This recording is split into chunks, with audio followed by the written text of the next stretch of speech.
Funding for this program is provided by. Additional funding provided by.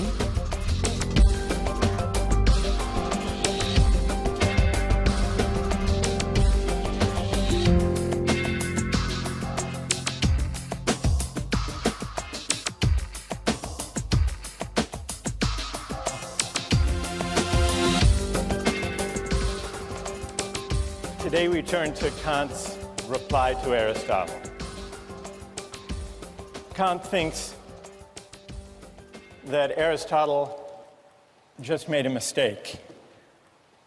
It's one thing, Kant says, to support a fair framework of rights within which people can pursue their own conceptions of the good life. It's something else, and something that runs the risk of coercion, to base law or principles of justice on any particular conception of the good life. You remember Aristotle says, in order to investigate the ideal constitution, we have first to figure out the best way to live. Kant would reject that idea. He says that constitutions and laws and rights should not embody or affirm or promote any particular way of life. That's at odds with freedom.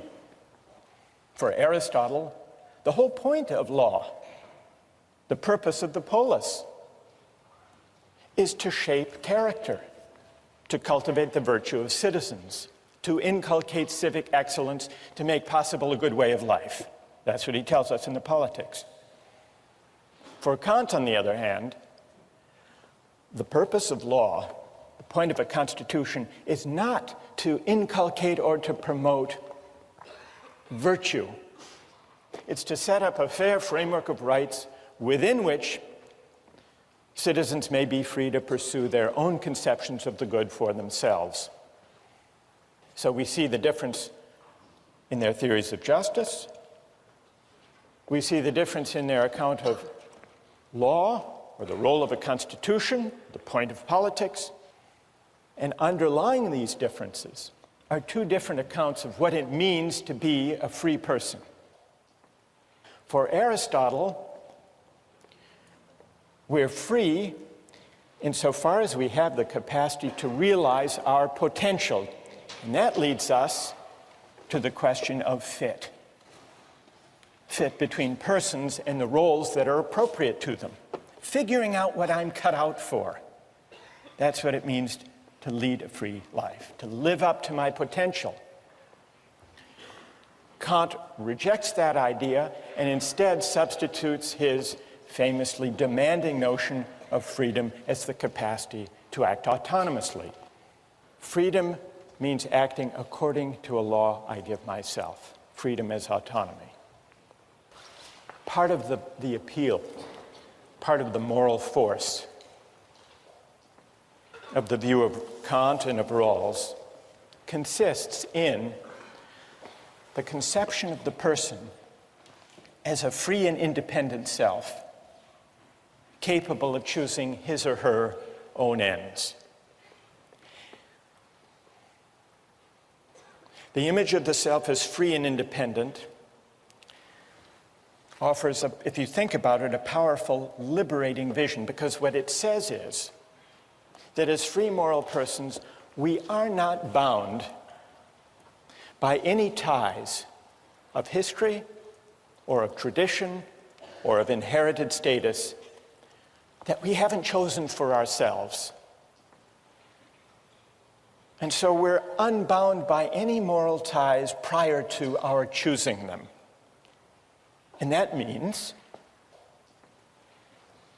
that we are free and independent sovereign selves. We're the authors of the only obligations that constrain us.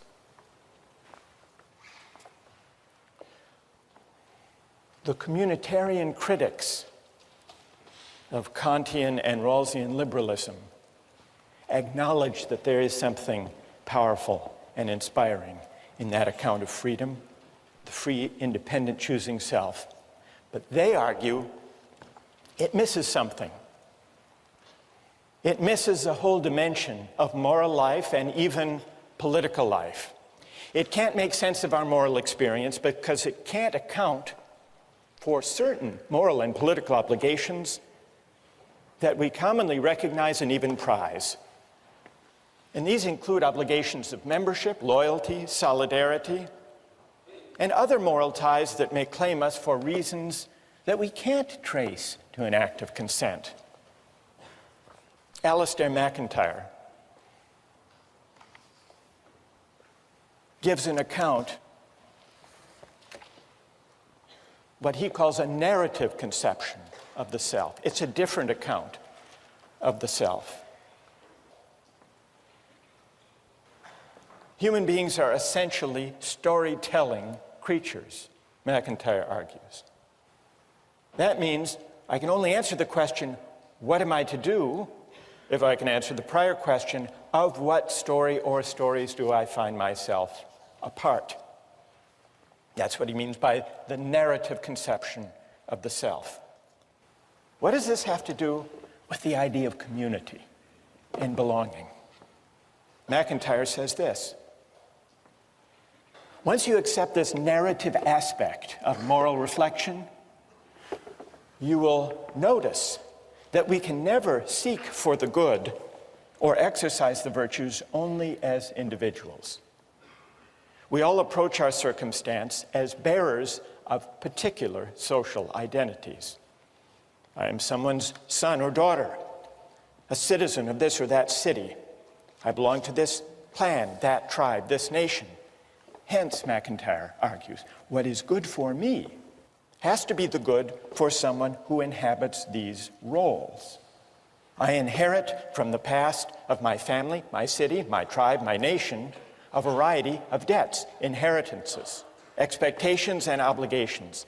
These constitute the given of my life, my moral starting point. This is, in part, what gives my life its moral particularity. That's the narrative conception of the self. And it's a conception that sees the self as claimed or encumbered, at least to some extent, by the history, the tradition, the communities of which it's a part. We can't make sense of our lives, not only as a psychological matter, but also as a moral matter in thinking what we ought to do without attending to these features about us. Now, MacIntyre recognizes that this narrative account, this picture of the encumbered self, puts his account at odds with contemporary liberalism and individualism. From the standpoint of individualism, I am what I myself choose to be. I may biologically be my father's son, but I can't be held responsible for what he did unless I choose to assume such responsibility. I can't be held responsible for what my country does or has done unless I choose to assume such responsibility. But MacIntyre says this reflects a certain kind of moral shallowness, even blindness. It's a blindness at odds with the full measure of responsibility, which sometimes, he says, involves collective responsibility, or responsibilities that may flow from historic memories. And he gives some examples. Such individualism is expressed by those contemporary Americans who deny any responsibility for the effects of slavery upon black Americans, saying, I never owned any slaves. Or the young German who believes that having been born after 1945 means that what Nazis did to Jews has no moral relevance to his relationship to his Jewish contemporaries. MacIntyre says all of these attitudes of historical amnesia amount to a kind of moral abdication. Once you see that who we are and what it means to sort out our obligations can't be separated, shouldn't be separated from the life histories that define us. The contrast, he says, with the narrative account is clear. For the story of my life is always embedded in the story of those communities from which I derive my identity. I am born with a past, and to try to cut myself off from that past is to deform my present relationships. So there you have, in McIntyre, a strong statement of the idea that the self can't be detached, shouldn't be detached from its particular ties of membership, history, story, narrative. Now, I want to get your reactions to the communitarian critique of the individualist or the voluntarist, the unencumbered self. But let's make it concrete so that you can react to more than just the theory of it by looking at the two different accounts of moral and political obligation that arise, depending on which of these conceptions of the person one accepts. On the liberal conception, moral and political obligations arise in one of two ways. There are natural duties that we owe human beings as such, duties of respect for persons qua persons. These obligations are universal. Then, as Rawls points out, there are also voluntary obligations, obligations that we owe to particular others insofar as we have agreed, whether through a promise or a deal or a contract. Now, the issue between the liberal and communitarian accounts of the self, is there another category of obligation or not? The communitarian says there is. There is a third category that might be called obligations of solidarity or loyalty or membership. The communitarian argues that construing all obligations as either natural duties or voluntary obligations fails to capture obligations of membership or solidarity. Loyalties whose moral force consists partly in the fact that living by them is inseparable from understanding ourselves as the particular persons we are. What would be some examples? And then I want to see how you would react to them. Examples of obligations of membership that are particular but don't necessarily flow from consent, but rather from membership, narrative, community, one's situation. The most common examples are ones to do with the family, the relation between parents and children, for example.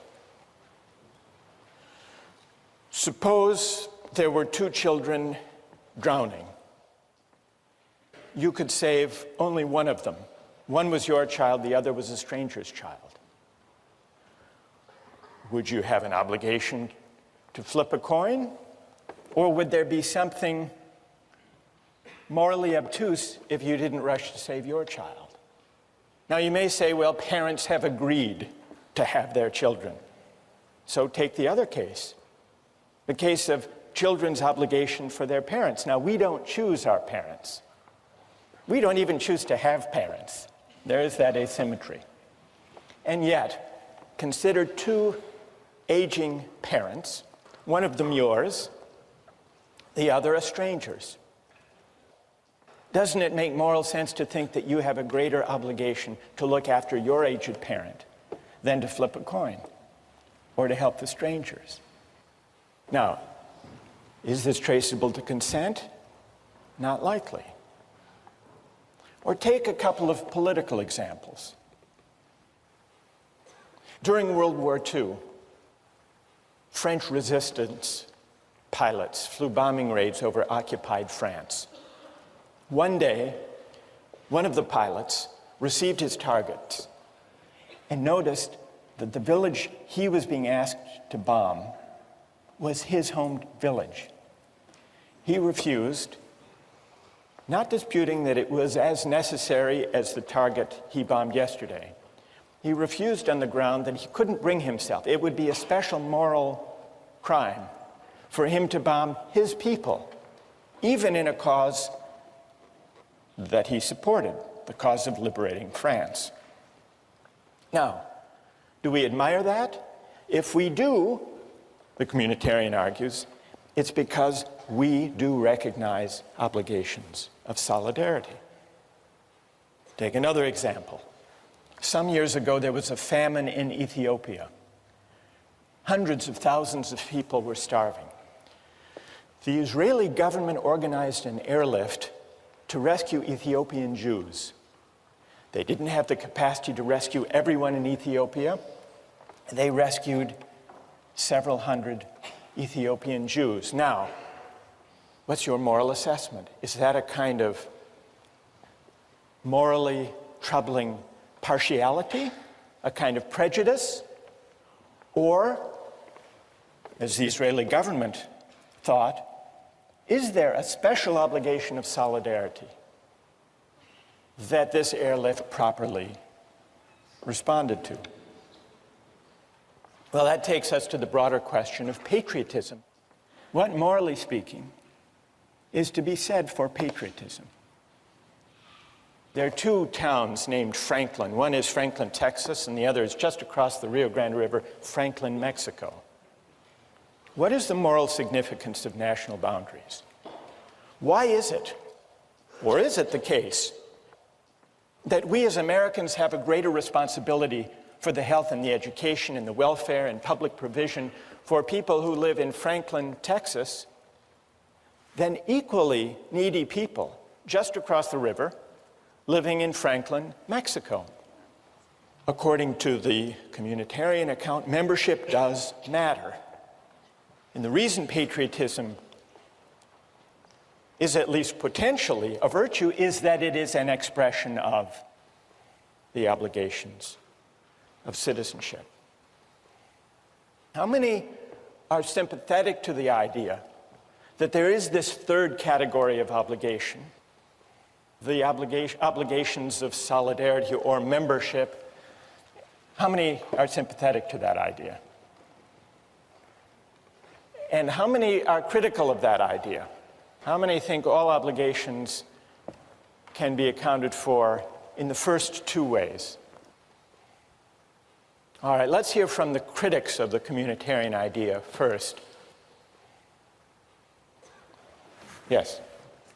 My biggest concern with the idea of having obligations because you're a member of something or because of solidarity is that it seems that if you accept those obligations as being sort of morally binding, then there's a greater occurrence of overlapping obligations, a greater occurrence of good versus good. And I don't know if this sort of framework allows us to choose between them. Good. And what's your name? Patrick. So you worry that if we recognize obligations of membership or solidarity, since we inhabit different communities, their claims might conflict. And what would we do if we have competing obligations? Yes?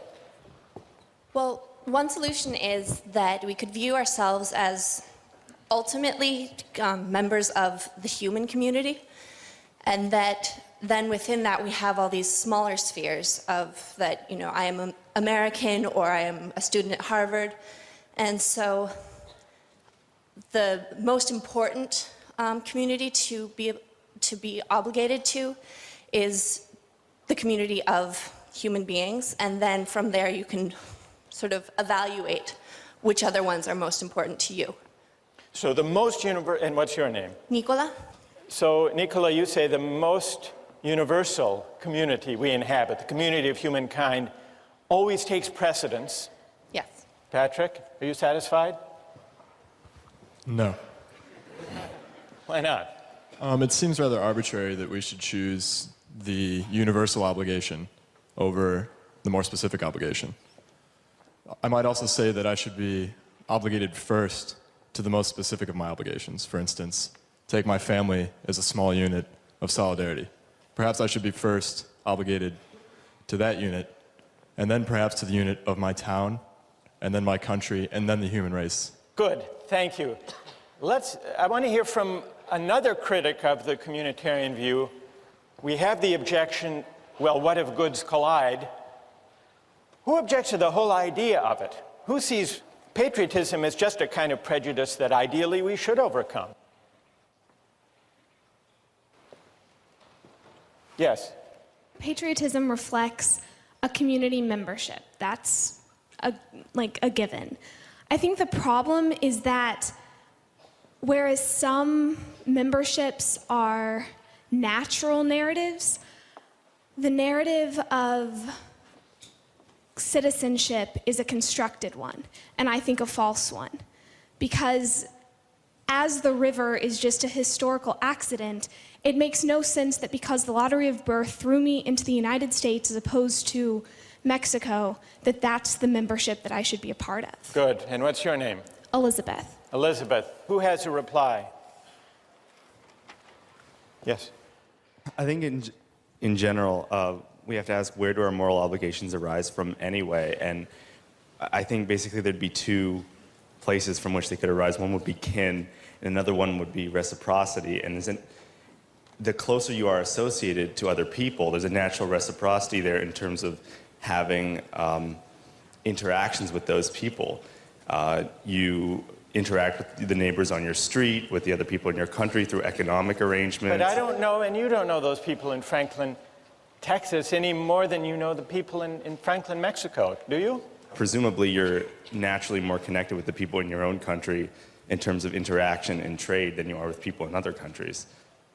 Good. Who else? Well, go ahead.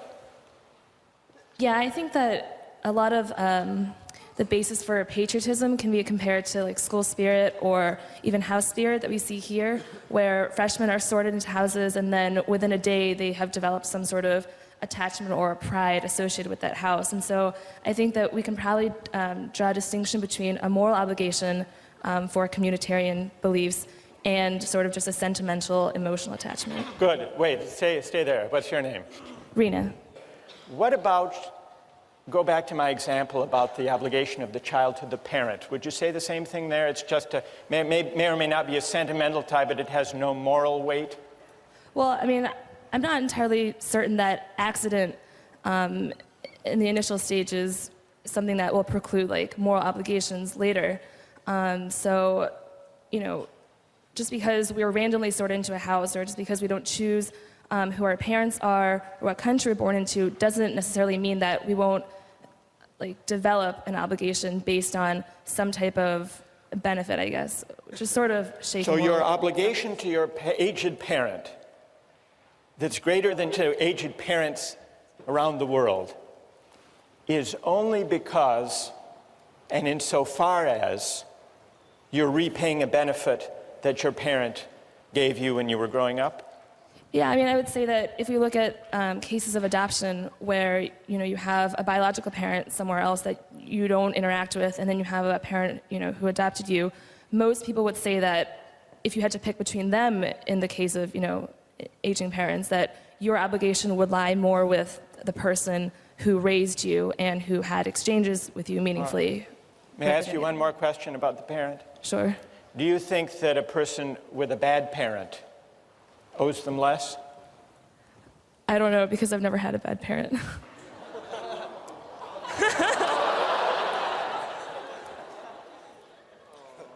I think that's a good place to end. Thank you. We'll continue with this next time. Thank you. If I were working on an ec problem set, for example, and I saw that my roommate was cheating, that might be a bad thing for him to do, but I wouldn't turn him in.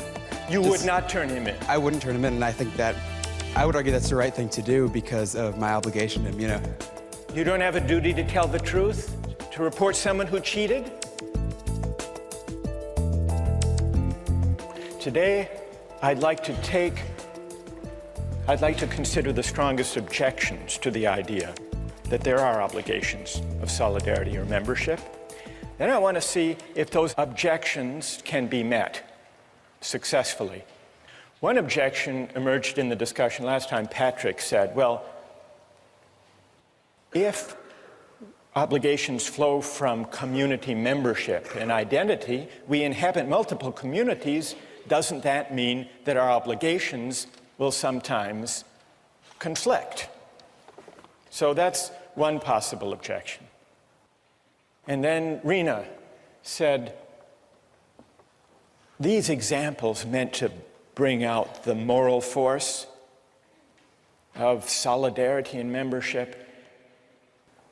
Examples about parents and children, about the French resistance fighter asked to bomb his own village and drawing back, about the airlift by Israel of Ethiopian Jews. These examples, they may be intuitively evocative, Rena said, but really they're pointing to matters of emotion, matters of sentiment, not true moral obligations. And then there were a number of objections, not necessarily to patriotism as such, but to patriotism understood as an obligation of solidarity and membership beyond consent. This objection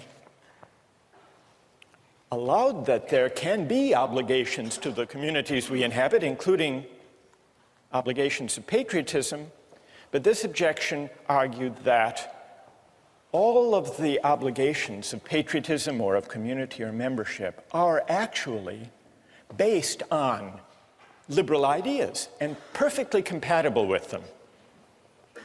Consent, either implicit or explicit, or reciprocity.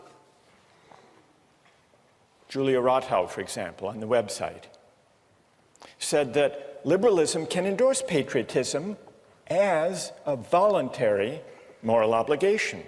Patriotism and familial love both fall under this category.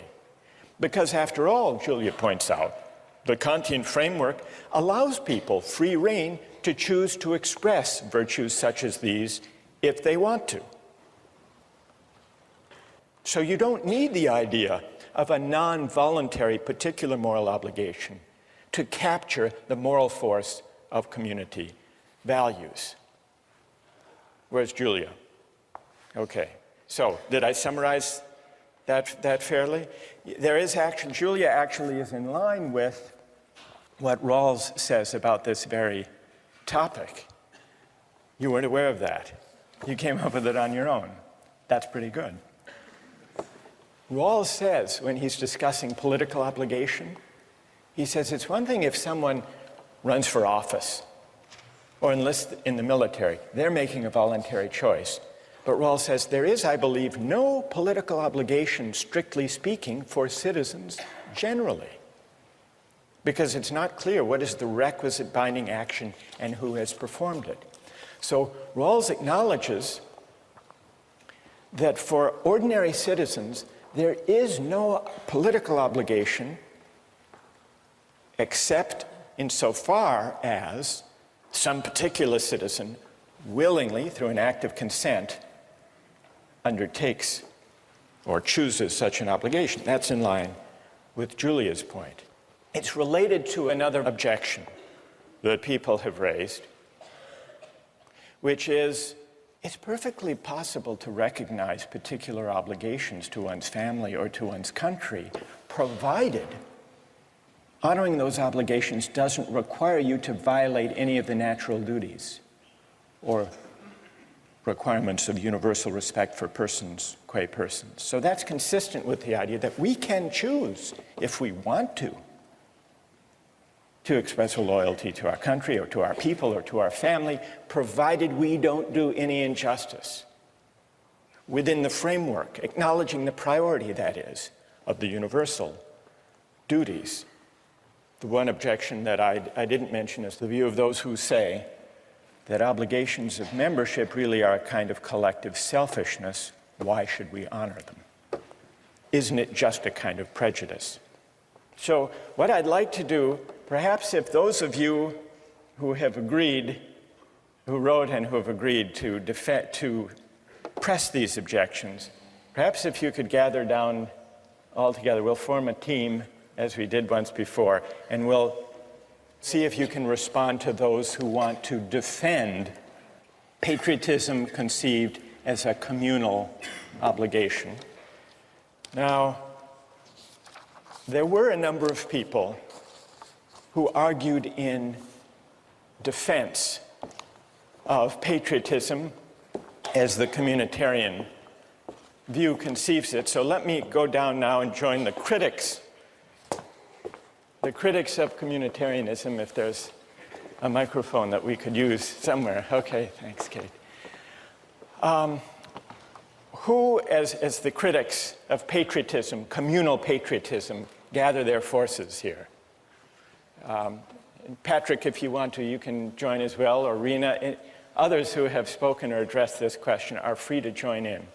But I would like to hear now from those of you who defend patriotism and defend it as a moral obligation that can't be translated back into purely consent-based terms, can't be translated into liberal terms.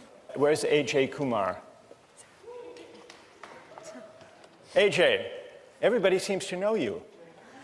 All right, let's hear from A.J. You said, in the same way I feel I owe more to my family than to the general community, I owe more to my country than to humanity in general. Because my country holds a great stake in my identity, it is not prejudice for me to love my country unless it is prejudice for me to love my parents more than somebody else's. So, AJ, what would you say to this group? Stand up. I think that there's some fundamental moral obligation that comes from a communitarian responsibility to people and groups that form your identity. I mean, even, like, I'll give the example that, there are a lot of things about our government right now that I'm not in favor of, but part of my identity is that America values a free society where we can object to certain things, and I think that's an expression of patriotism as well. And I go back to the parent example, or even at Harvard, I think, I owe more to my roommates because they make up my identity than I do to the Harvard community as a whole, and I think that applies to our country because there are certain things that growing up here, yes, we can't choose it, we can't choose our parents, things like that, but it makes up part of our identity. Okay, who would like to take that on? Ike? Yeah, about the obligation to others simply by virtue of being in being influenced by them. I'm a German citizen, and if I had been born 80 years earlier, then I would have been a citizen of Nazi Germany. And for some reason, I just don't think that I would have to feel obligated towards Germany because I had benefited from actions of Nazis. I mean, I guess my response to that would be you have hundreds of thousands of protesters in the United States right now who hold up signs that say peace is patriotic. And I'm sure there are people in this room who don't agree with that. I personally do. And I would say that they're strongly objecting to basically everything the Bush administration is doing right now, but they still consider themselves loving their country because they're furthering the cause of what they see as best for the country. And I tend to agree with that as a patriotic movement. Well, but how's that then? How do you still favor your country? How's that still patriotic? I mean, isn't that more a sentimental attachment? Where's the obligation there? Yeah, not to bring this back to John Locke, but I'd like to bring this back to John Locke. So, I mean, in his conception of when people join society, there's still some outlet. Like if you're not satisfied with your society, you do have a means of exit. Even though we had a lot of concerns about how you're born in and it's not very feasible, he still provides that option. If we want to say that your obligation to society is a moral one, that means that prior to knowing exactly what that society is going to be like or what your position is going to be in that society, that means that you have a binding obligation to like a completely unknown body that could be, completely foreign to all of your personal beliefs or, what you would hold to be Do you correct. think that that kind of communal obligation or patriotism means writing the community a blank moral check? Basically, yeah. Like, I think that we can, I think it's reasonable to say that as you grow and as you develop within that community, that you acquire some type of obligation based on reciprocity. But to say that you have a moral obligation, I think, requires a stronger justification. Good. Who else? Anyone else like to address that? I guess we could say that you could argue that you're morally obliged to society by the fact that there is this reciprocity. I think it's the idea that we participate in society, we pay our taxes, we vote. This is why we could say that we owe something to society. But beyond that, I don't think there's anything inherent in the fact that we are members of the society itself that we owe it anything. I think insofar as the society gives us something, gives us protection, safety, security, then we owe the society something, but nothing beyond what we give the society. Who wants to take that on? Rahul? I don't think we give the community a blank moral check in that sense. I think we only give it a blank moral check when we abdicate our sense of civic responsibility and when we say that the debate doesn't matter because patriotism is a vice. I think that patriotism is important because it gives us a sense of community, a sense of common civic virtue that we can engage in the issues. Even if you don't agree with the way the government is acting, you can still love your country and hate the way it's acting. And I think because out of that love of country, you can debate with other people and have respect for their views, but still engage in the debate. If you just say that, patriotism is a vice, you drop out of that debate and you cede the ground to people who are more fundamentalist, who have a stronger view, and who may coerce the community. Instead, we should engage the other members of the community on that same moral ground. Well, now what we hear from AJ and Rahul is a very pluralistic, argumentative, critically minded patriotism, whereas what we hear from Ike and the critics of patriotism here is the worry that to take patriotic obligation in a communal way, seriously, involves a kind of loyalty that doesn't let us just pick and choose among the beliefs or actions or practices of our country. What's left of loyalty if all we're talking about, AJ and Rahul, if all we're talking about is loyalty to principles of justice that may happen to be embodied in our community or not, as the case may be, and if not, then we can reject its course. I don't know, I've sort of given a reply. I got carried away, I'm sorry. Who would like? Go ahead, Julia. Yeah, I think that patriotism, you need to define what that is. It sounds like, you would normally think that we were given a more weak definition here of patriotism amongst us, but it almost sounds like your definition is merely to have some sort of civic involvement in debating within your society. And I think that kind of undermines maybe some of the moral worth of patriotism as a virtue as well. I think if you can consent to a stronger form of patriotism if you want, that's a stronger, I guess, moral obligation than even what you're suggesting. What we really need to sharpen the issue is an example from the defenders of communitarianism of a case where loyalty can actually compete with and possibly outweigh universal principles of justice. Isn't that's the test they really need to meet, isn't it? All right, so that's the test you need to meet, or any among you who would like to defend obligations of membership or solidarity independent of ones that happen to embody just principles. Who has an example of a kind of loyalty that can and should compete with universal moral claims, respect for persons? Go ahead. Yeah, if I were working on an EC problem set, for example, and I saw that my roommate was cheating, that might be a bad thing for him to do, but I wouldn't turn him in. You would not turn him in? I wouldn't turn him in, and I think that I would argue that's the right thing to do because of my obligation to him. It may be wrong, but that's what I would do, and I think that's what most people would do as well. All right, now there's a fair test. He's not slipping out by saying he's invoking in the name of community some universal principles of justice. What's your name? Stay there. What's your name? It's Dan. Dan? So what do people think about Dan's case? That's a harder case for the ethic of loyalty, isn't it? But a truer test? How many agree with Dan?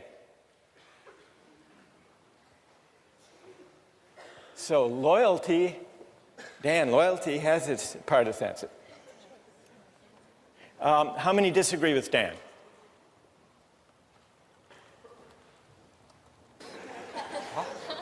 Peggy.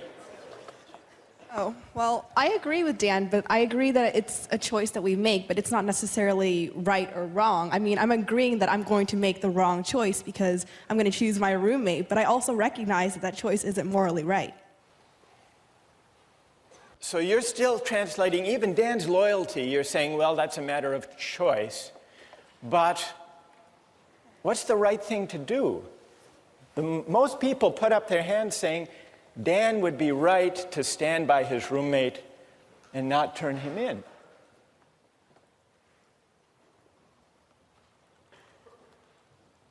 Yes, go ahead.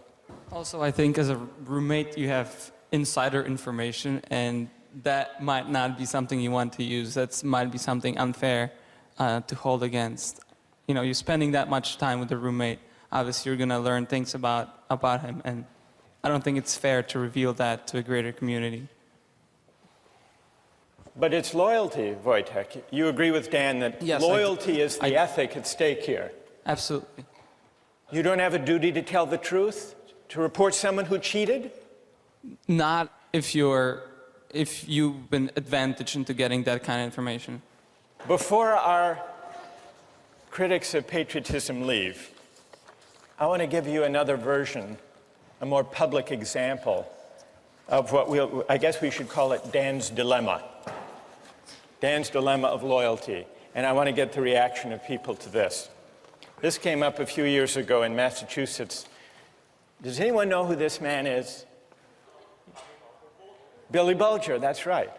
Who is Billy Bulger? He was president of the Massachusetts State Senate for many years, one of the most powerful politicians in Massachusetts. And then he became president of the University of Massachusetts. Now, Billy Bulger, did you hear the story about him that bears on Dan's dilemma? Billy Bulger has a brother named Whitey Bulger. And this is Whitey Bulger. His brother Whitey is on the FBI's most wanted list, alleged to be a notorious gang leader in Boston, responsible for many murders, and now a fugitive from justice. But when the U.S. attorney, they called Billy Bulger, then the president of the University of Massachusetts, before the grand jury and wanted information on the whereabouts of his brother, this fugitive, and he refused to give it. The U.S. attorney said, just to be clear, Mr. Bulger, you feel more loyalty to your brother than to the people of the Commonwealth of Massachusetts? And here's what Billy Bulger said. I never thought of it that way, but I do have a loyalty to my brother. I care about him. I hope that I'm never helpful to anyone against him. I don't have an obligation to help anyone catch my brother. Dan, you would agree? How many would agree with the position of Billy Bulger? Let me give one other example, and then we'll let the critics reply, the critics of loyalty, as we'll describe it. Here's an even more fateful example from a figure in American history, Robert E. Lee. Now, Robert E. Lee, on the eve of the Civil War, was an officer of the Union Army. He opposed secession, in fact, regarded it as treason. When war loomed, Lincoln offered Lee to be the commanding general of the Union Army. And Lee refused. And he described in a letter to his sons why he refused. With all my devotion to the Union, he wrote, I have not been able to make up my mind to raise my hand against my relatives, my children, my home. By which he meant Virginia. The Union is dissolved. I shall return to my native state and share the miseries of my people, save in her defense. I will draw my sword no more. Now here's a real test, Dan, for your principle of loyalty.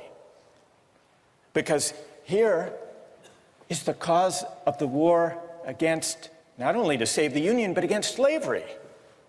And Lee is going to fight for Virginia, even though he doesn't share the desire of the southern states to secede. Now, the communitarian would say there is something admirable in that. Whether or not the decision was ultimately right, there's something admirable. And the communitarian would say, we can't even make sense. Rena, we can't make sense of Lee's dilemma as a moral dilemma unless we acknowledge that the claim of loyalty arising from his sense of narrative of who he is a moral, not just sentimental, emotional tug. All right, who would like to respond to Dan's loyalty, to Billy Bulger's loyalty, or to Robert E. Lee's loyalty to Virginia? What do you say, Julia? Okay, well, I think that these are some classic examples of multiple spheres of influence, and that you have conflicting communities, that your family and your country. I think that's one reason why the idea of choice in your obligation is so important, because how else can you resolve this? If you're morally obligated and there's no way out of this need for loyalty to both communities, you're trapped. There's nothing you can do. You have to make a choice. And I think that being able to choose based on other characteristics than merely, the arbitrary fact that you're a member of this community is important. Otherwise, it's left to, randomness. Well, Julia, the issue isn't whether Dan makes a choice, or Billy Bulger or Robert E. Lee. Of course they make a choice. The question is, on what grounds, on what principle should they choose? The communitarian doesn't deny that there's a choice to be made. The question is, which choice, on what grounds, and should loyalty as such weigh? Andre, now you want to. All right, go ahead. What do you say? Well, one of the things we've noticed in the three examples is that the people have all chosen the most immediate community of which they're a part, the more local one. And I think there's something to be said for that. It's not just random.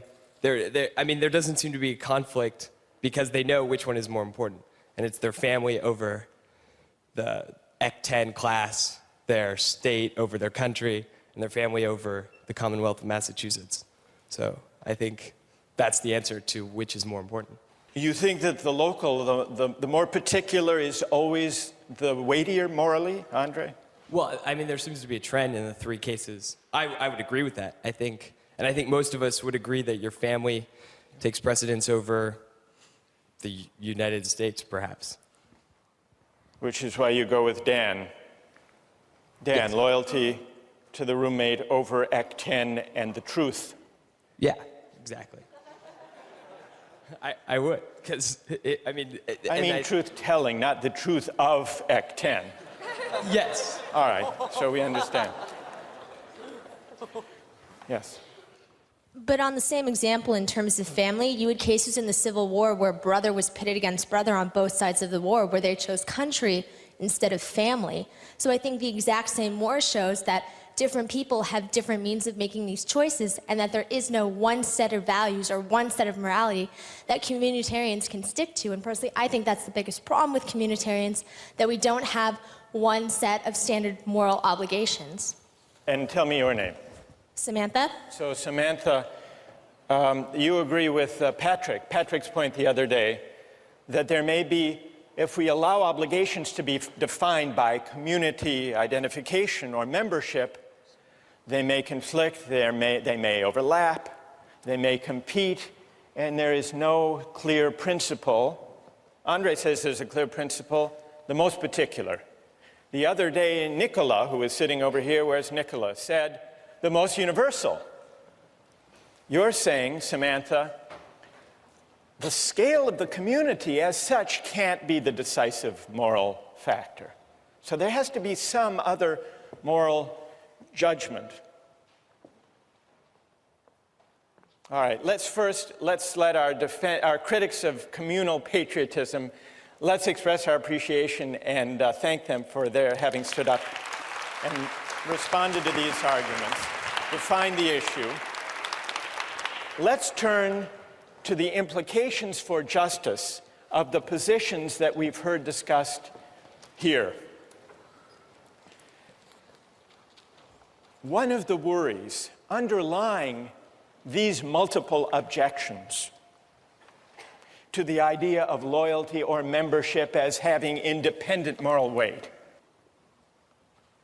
is that it seems to argue that there is no way of finding principles of justice that are detached from conceptions of the good life as they may be lived in any particular community.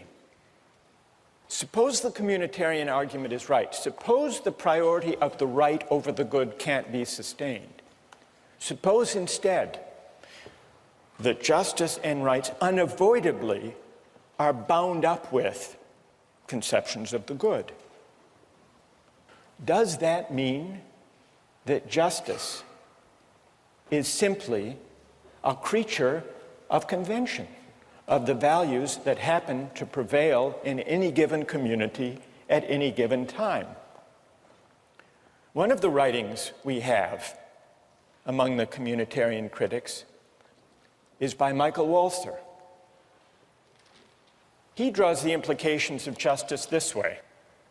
Justice is relative to social meanings. A given society is just if its substantive life is lived in a certain way, in a way that is faithful to the shared understandings of the members. So Walzer's account seems to bear out the worry that if we can't find independent principles of justice, independent, that is, from conceptions of the good that prevail in any given community, that we're simply left with justice being a matter of fidelity or faithfulness to the shared understandings or values or conventions that prevail in any given society at any given time. But is that an adequate way of thinking about justice?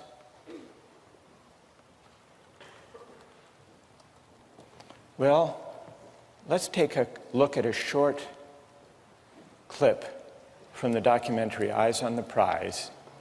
It goes back in the 1950s in the South. Here are some situated American Southerners who believe in the tradition, in the shared understandings of segregation. Listen to the arguments they make about loyalty and tradition, and see if they don't make you uneasy about tying arguments about justice to the shared understandings or traditions that prevail in any given society at the moment. Let's run the clip. This land is composed of two different cultures, a white culture and a colored culture, and I've lived close to them all my life. But I'm told now that we've mistreated them and that we must change, and these changes are coming faster than I expected, and I'm required to make decisions on a basis of a new way of thinking, and it's difficult. It's difficult for me, it's difficult for all Southerners. Well, there you have it. Narrative selves, situated selves, invoking tradition. Doesn't that show us that justice can't be tied to the shared understandings of goods that prevail in any given community at any given time? Or is there a way of rescuing that claim from this example? Think about that question, and we'll return to it next time.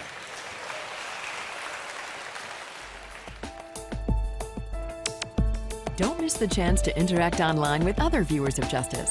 Join the conversation, take a pop quiz, watch lectures you've missed, and learn a lot more. Visit justiceharvard.org. It's the right thing to do.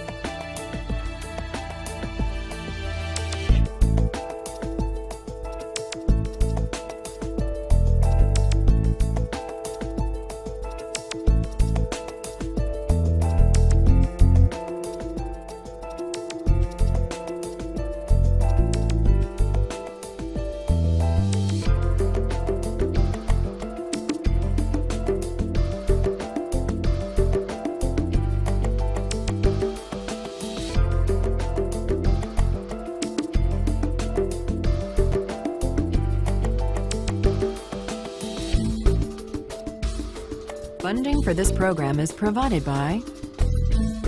Additional funding provided by